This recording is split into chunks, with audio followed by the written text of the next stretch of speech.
Welcome to MG9 news. Emmiganur నియోజకవర్గానికి సంబంధించిన polling material dispatch సెంటర్ను పరిశీలించిన జిల్లా కలెక్టర్ డాక్టర్ జి సృజన, జిల్లా SP Krishnakanth, Adoni sub collector Shiv Narayan Sharma. Kurnool జిల్లా ఎమ్మిగనూరులోని ప్రభుత్వ ఉన్నత పాఠశాల, ప్రభుత్వ జూనియర్ కళాశాలలో ఏర్పాటు చేయనున్న ఎమ్మిగనూరు నియోజకవర్గానికి సంబంధించిన పోలింగ్ మెటీరియల్ డిస్పాచ్ సెంటర్ను జిల్లా SP Krishnakanth, Adoni sub collector Shiv Narayan శర్మతో కలిసి జిల్లా కలెక్టర్ డాక్టర్ జి సృజన పరిశీలించారు. అనంతరం ఎమ్మిగనూరు మండల కేంద్రంలోని వెంకటాపురం కాలనీ మండల పరిషత్ ఆదర్శ ప్రాథమిక పాఠశాలలోని సమస్యాత్మక పోలింగ్ కేంద్ర ఆవరణలో గ్రామసభ నిర్వహించి ఓటర్లకు జిల్లా కలెక్టర్ డాక్టర్ జి సృజన అవగాహన కల్పించారు. ఈ కార్యక్రమంలో పాల్గొన్న జిల్లా SP Krishnakanth, Adoni sub collector Shiv Narayan Sharma, సంబంధిత అధికారులు పాల్గొన్నారు. MG9 న్యూస్ తో విలేకరి గౌస్.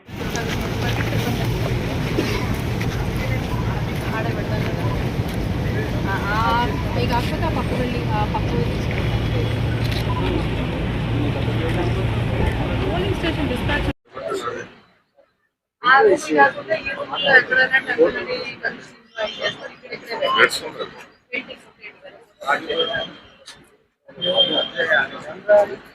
గౌరవ జిల్లా కలెక్టర్ గారు మరి ఈరోజు బండ్లో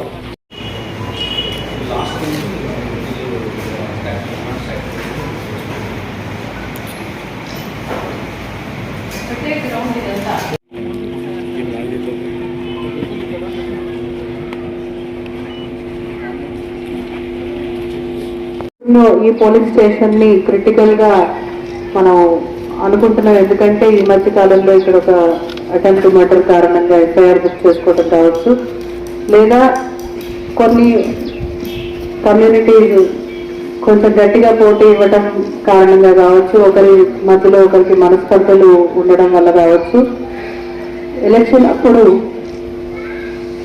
కొంచెం ఇక్కడ సెన్సిటివ్ గా ఉంటుంది, జాగ్రత్తగా చూసుకోవాల్సిన అవసరం ఉంది అని అనిపించి ఇక్కడికి నేను, ఎస్పీ గారు, సబ్ కలెక్టర్ గారు అందరూ రావడం జరిగింది. మీ అందరికీ మా తరఫున ఒకటే విజ్ఞప్తి, ఎన్నికలు అనేది మన భవిష్యత్తుని నిర్ణయం చేస్తాయి. మన రాబోయే తరాలు ఎంత బాగా ఉండాలి అనేది నిర్దేశిస్తాయి, మన జీవన విధానాన్ని నిర్దేశిస్తాయి. అటువంటి ఎన్నికల్ని ప్రశాంతంగా నడుపుకోవటం మనందరిది బాధ్యత. ఎన్నికల సందర్భంలో ఒకరితో ఒకరు గొడవలు పెట్టుకొని ఎన్నికలు సజావుగా జరగకపోవటానికి ఎవరు కూడా కారణం అవ్వకూడదు. దానివల్ల మనకి ఏమీ రాకపోగా మనం మన చుట్టూ ఉండే సమాజానికి ఇబ్బంది పెట్టిన వాళ్ళం అవుతాము. మళ్ళీ పోలింగ్ ఒకవేళ జరగాల్సిన పరిస్థితి మీలో మీరు పడిన గొడవల వల్ల పోలింగ్ మళ్ళీ చేయాల్సి వస్తే మొత్తం యంత్రాంగాన్ని చాలా అవస్థలు పాలు చేసిన వాళ్ళు అవుతారు. దానివల్ల మనకేమీ ఒరగదండి.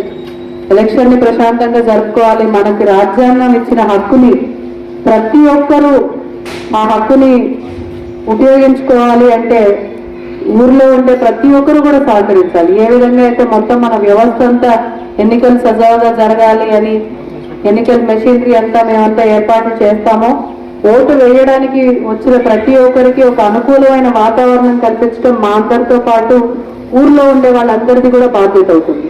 సో ఆ బాధ్యతను మీరు ఖచ్చితంగా నిర్వహించాలి. ఎవరికి వాళ్ళ ఓటు హక్కుకి భంగం కలగకుండా వ్యవస్థ వైపు నుంచి మేము కావచ్చు, ప్రజల వైపు నుంచి మీరు కావచ్చు, ఓటు హక్కుని ప్రశాంతంగా వేసుకోవడానికి వచ్చినప్పుడు భంగం కలగకుండా వాతావరణం ఏర్పాటు చేయాల్సిన బాధ్యత ఈ దేశ పౌరులుగా మనందరి మీద ఉంటుంది. అటువంటి వాతావరణానికి భంగం కలిగించే అవకాశాలు ఉన్నాయి అన్నవన్నీ మేము క్రిటికల్ పోలింగ్ స్టేషన్స్ గా పెట్టుకొని అక్కడ అధిక బలగాల్ని తీసుకురావడం, భారత ప్రభుత్వం నుంచి వచ్చే బలగాల్ని వాళ్ళందరినీ కూడా తీసుకురావడం జరుగుతుంది. కానీ అటువంటి అవసరం కల్పించకూడదు అనేది నేను మిమ్మల్ని అందరినీ రిక్వెస్ట్ చేస్తున్నాను. మన అందరం మన హక్కును నిర్వహించాలి, ప్రశాంతంగా ఉండాలి. ప్రతి ఒక్కరి హక్కుకి ఎవరికి నేను పదే చెప్తున్నా, ఎవరి హక్కుకి ఎవరు భంగం కలిగించినా తప్పేనండి. అది మేమైనా మీరైనా ఆ తప్పు మనం ఎవరైనా చేయకుండా ప్రశాంతమైన వాతావరణంలో రాజ్యాంగాన్ని నిలబెట్టే విధంగా, మన భవిష్యత్తును నిలబెట్టుకునే విధంగా ఎవరికి ఓటేయాలనుకున్నా అది ఎవరి ఇన్ఫ్లుయెన్స్ తోనో ఎవరి మీద భయంతోనో కాకుండా ఎవరి నిర్ణయం వారు తీసుకొని వాళ్ళు తీసుకున్న నిర్ణయం ప్రకారం ఓటు వేయాలి అనేది పదే పదే మీ అందరినీ అడుగుతూ, దయచేసి మా వ్యవస్థకి, పోలీస్ వారికి, జిల్లా యంత్రాంగానికి మొత్తానికి సహకరించాలి. గొడవలు పడిన తర్వాత ఆ రోజు మీరు గొడవ పడటం ఒకటితోనే ఆగిపోదు, అది ఎలక్షన్ మీద ప్రభావం చూపిస్తుంది. అంటే వేరే వాళ్ళు ఓటు వేయడానికి రావడానికి భయపడే అవకాశాలు ఉంటాయి. సో అటువంటి భయాన్ని కానీ ఏమైనా ఎవరు కల్పించినా మేము కూడా టాలరేట్ చేసే పరిస్థితుల్లో ఉండం. బికాజ్ ఇది రాజ్యాంగాన్ని నిలబెట్టాల్సిన బాధ్యత మా మీద ఉంటుంది, ప్రశాంతమైన వాతావరణం కల్పించాల్సిన బాధ్యత మా మీద ఉంటుంది. దయచేసి మీరందరూ సహకరించాలని, ఎటువంటి గొడవలకి పోకుండా మనకిచ్చిన హక్కుని, ఓటు అనే హక్కుని మనందరం కూడా సజావుగా నిర్వహించుకోవాలి అని, ఎలక్షన్ ని పూర్తిగా ప్రశాంతమైన వాతావరణంలో ఎవరికి నచ్చిన విధంగా వాళ్ళు ఓటు వేసుకునే వాతావరణాన్ని మనందరం కల్పించాలని పదే పదే మీ అందరికీ రిక్వెస్ట్ చేస్తున్నానండి. అందరూ సహకరిస్తారని కూడా గట్టిగా నమ్ముతున్నాను. ఎవరో ఒకరో ఇద్దరు స్వార్థంతో ఇది పక్కదారి పట్టకుండా, ఒక మనిషి స్వార్థానికి వేరే వాళ్ళందరూ కూడా ఇబ్బంది పడాల్సిన అవసరం లేకుండా మీరందరూ కూడా యంత్రాంగానికి, అధికార యంత్రాంగానికి పూర్తి సహకారం అందిస్తారని గట్టిగా నమ్ముతూ సెలవు.